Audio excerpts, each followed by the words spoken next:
Makinat luksoze vidheshin me stil në Angli dhe dërgoheshin në Dubai, zbulohet skema që përdornin bandat kriminale. Në portin e Filistow, porti më i madh i kontenierëve në Mbretërinë e Bashkuar, një oficer inspektoi ngarkesat që po transportoheshin me anije në destinacione të ndryshme nëpër botë.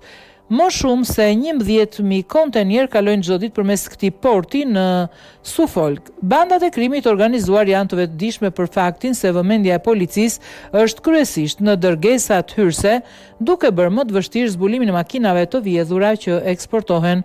Megjithatë, 2 kontenier të dyshim ngjallën kurreshtje, duke bërë që një oficer të kërkojë shkarkimin e tyre.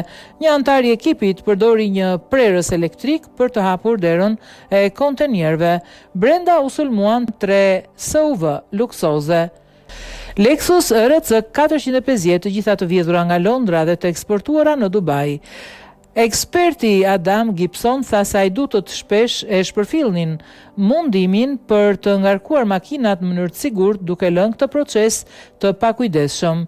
Një Lexus gri errët që kushton 70.000 pound ishte i lidhur në tavanin e kontenierit, por gjatë udhëtimit kishte pësuar dëmtime, duke i ulur vlerën me më shumë se 20.000 pound. Makinat janë vjedhur me përdorimin e pajisjeve të avancuara elektronike që lejojnë hajdutët të zhbllokojnë vendezin e automjetet.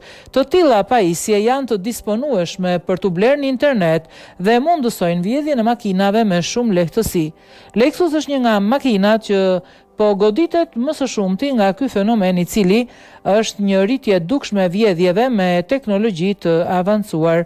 Një ligjëri, pjesë e projekt ligjit për krimin dhe policimin, ka për qëllim të luftojë përdorimin e pajisjeve për vjedhjen e makinave dhe të sjellë më shumë përgjegjësi për ata që prodhojnë ose përdorin këto mjete. Dënimi për këtë vepër mund të shkojë deri në 5 vjet burgim. Policia po i kushton gjithmonë më shumë vëmendje vjedhjes së makinave dhe operacioneve ndërkombëtar të krimit të organizuar. Sipas statistikave, vjedhjet e makinave në Mbretërinë e Bashkuar janë rritur me 75% që nga viti 2013. Dhe çdo vit rreth 111.000 makina vidhen në vend, duke shkaktuar një humbje ekonomike prej 1.7 miliard pound. Vjedhjet janë shpesh të lidhura me krime të tjera të rënda, përfshirë trafikimin e drogës dhe armëve, si dhe shfrytëzimin e viktimave të skllavërisë moderne.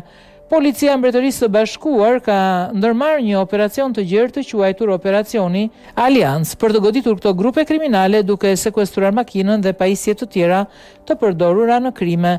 Operacione të tilla janë një përgjigje ndaj rritjes sofistikimit të grupeve kriminale dhe kërkesa për një mbrojtje më të fortë të porteve dhe kontroll.